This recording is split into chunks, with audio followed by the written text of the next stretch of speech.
Bernard Croisil, bonjour, vous êtes médecin, neurologue, vous êtes spécialiste de la maladie d'Alzheimer et demain c'est effectivement la journée mondiale de cette maladie qui affecte la mémoire et pour l'instant on n'a toujours pas de traitement. Alors on connaît les symptômes, mais à l'origine c'est quoi cette maladie ? C'est une maladie qui est due à l'accumulation de deux protéines anormales.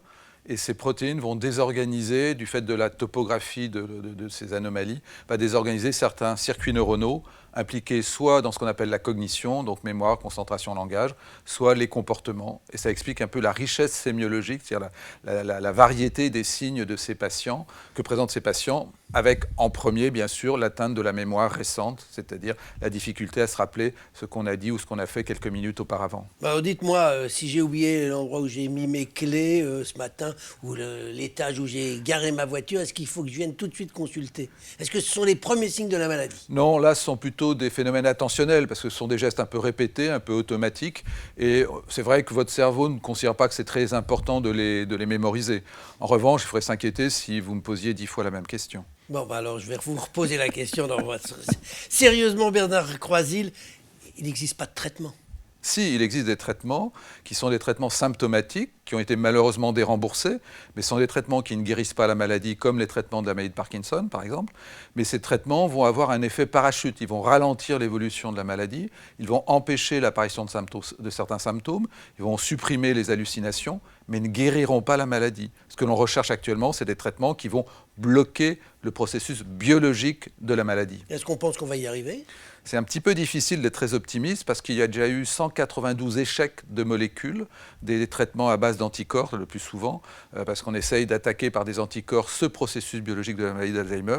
Ce sont des essais très coûteux, très compliqués, et pour l'instant, on est dans une phase d'accumulation d'échecs, mais il y a énormément d'argent qui est lancé pour trouver des traitements. Il est possible que dans les années à venir, on arrive à trouver quelque chose, mais c'est très long. Alors, on a expliqué que c'était un problème de molécules qui se mettaient dans le cerveau. Il y a combien de temps qu'on a découvert ça ? La maladie a été décrite en 1906 par Alois Alzheimer, qui avait suivi de 1901 à 1906 une femme qui était très jeune, qui avait 51 ans. Et cette patiente présentait un tableau qui l'avait un petit peu étonné. Et quand elle est décédée, il a fait son autopsie. Et c'est là qu'il a vu des anomalies cérébrales totalement inattendues chez une femme décédée à 55 ans. Alors justement, c'est une maladie qui touche plutôt les personnes âgées. Mais est-ce qu'à partir de quel âge, par exemple, un cancer, ça touche plus les personnes d'un certain âge, mais on sait malheureusement qu'il existe des cancers chez les enfants. Est-ce que la maladie d'Alzheimer peut aussi toucher des enfants ? Non. J'ai vu cette semaine un patient qui a 41 ans, qui a commencé la maladie il y a 2-3 ans auparavant et qui vraisemblablement présente une forme héréditaire. Mais les formes héréditaires qui sont donc jeunes, c'est rare. Si vous voulez, en gros, en France, on a à peu près 700 000 patients présentant une maladie d'Alzheimer. Sur les 700 000, il y a 1500 cas héréditaires. Donc vous voyez que c'est pas énorme.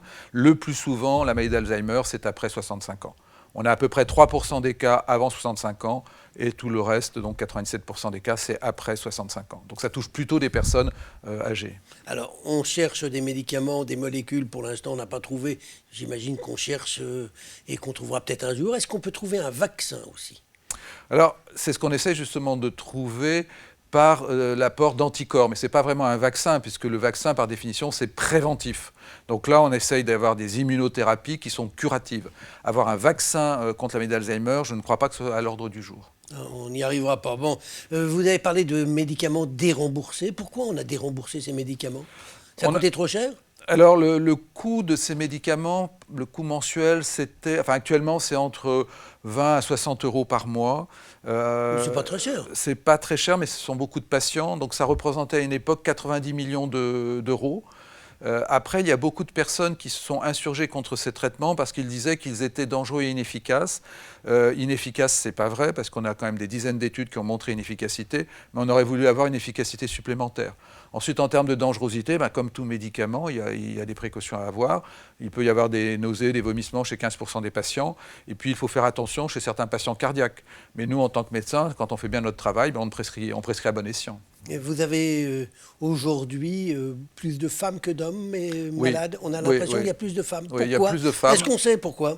Alors d'abord, il y a plus de femmes parce que les femmes vivent plus longtemps et que comme l'avancée en âge est un facteur de risque majeur, il y a forcément plus de femmes. Ensuite, on a découvert il n'y a pas très longtemps une explication au fait que les femmes sont plus à risque de développer la maladie d'Alzheimer. D'abord, au début, on a pensé, c'est sans doute vrai, que c'est la ménopause qui, en privant les femmes de certaines hormones, explique le facteur de risque supplémentaire chez les femmes. Mais il y a une autre explication, c'est que la connectivité cérébrale des femmes est différente de celle des hommes, ce qui fait que le processus de contagion, enfin pas de contagion, mais de progression, le processus biologique de la maladie se propage dans le cerveau et que la connexion chez les femmes favoriserait une progression plus rapide, ce qui expliquerait qu'elles seraient un petit peu plus à risque pour développer rapidement la maladie. Alors, au début, on commence à oublier des choses, des souvenirs récents, et à la fin, on a tout oublié, et il semblerait que la personne a tout oublié. Est-ce qu'on en meurt de cette maladie? Alors, c'est vrai que... au début, on oublie les informations récentes. Après, au bout de 10 ans, on va oublier les informations très anciennes. Je vais donner un exemple. On ne se rappelle pas le prénom de ses petits-enfants, puis ensuite de ses enfants, puis on ne reconnaît plus son conjoint, et ainsi de suite. Puis on recherche ses parents qui sont décédés. Et sinon, oui, c'est une maladie mortelle, en ce sens que la maladie va entraîner des troubles de la marche, des troubles de l'équilibre. Donc les personnes vont finir leur vie grabataires. Et quand vous êtes grabataire, c'est-à-dire quand vous êtes allongé toute la journée, vous développez des maladies, enfin des infections, des embolies pulmonaires, etc., qui vont faciliter une issue malheureusement fatale. On vient de parler de cette affection qui touche la mémoire. Bernard Croisil, c'est quoi la mémoire? Ça fonctionne comment? Parce que est-ce qu'un jour, j'arriverai avec une clé comme je fais sur mon ordinateur, on reprendra la mémoire et on pourra la retransférer ailleurs? Je ne crois pas. Alors la mémoire, c'est un processus un peu complexe, on devrait dire les mémoires plutôt que la mémoire. Vous apprenez une information qui peut être quelque chose que vous avez entendu, que vous avez vu, ou même un geste que vous avez appris. Vous le stockez, hein, vous stockez cette information et vous essayez de la garder le plus longtemps possible. Donc vous avez des processus de consolidation qui sont le sommeil et qui sont la répétition. Plus vous apprenez quelque chose, mieux vous consolidez cette information. Puis bien sûr, la vraie nécessité de la mémoire, c'est de retrouver quand vous avez envie. Et ce phénomène de récupération, parfois, il est sujet à des ratés, c'est-à-dire vous avez l'impression d'avoir l'information ou le mot sur le bout de la langue. Et on ne le trouve pas. Et on ne trouve pas, mais ça revient le plus souvent. Oui, et finalement, est-ce qu'on garde toujours ce qu'on a mis en mémoire quelque part, même si on n'est pas capable de le retrouver? Est-ce que c'est comme une bibliothèque? Si je ne range pas un livre au bon endroit, il est là, mais je ne le retrouverai jamais. Alors vraisemblablement, tout est stocké, il faut simplement trouver le bon moyen de retrouver.